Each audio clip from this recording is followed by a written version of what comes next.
começar a dar uma noção de espaço e de articulação, e que com o treino isso vai se tornar algo natural, e aí vocês vão conseguir cantar naturalmente em qualquer região. Se uma música específica pede uma voz mais nasal, então dá-lhe no nasal. Se uma música pede esse timbre mais baixo, põe aqui a voz aqui na laringe.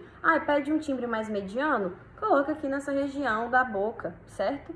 Então, eu acho que é bem por aí que a gente pode seguir de uma forma tranquila, tá? Não se estressem também. Bia, vi que eu tenho uma voz super nasal e pra mim tá sendo super difícil.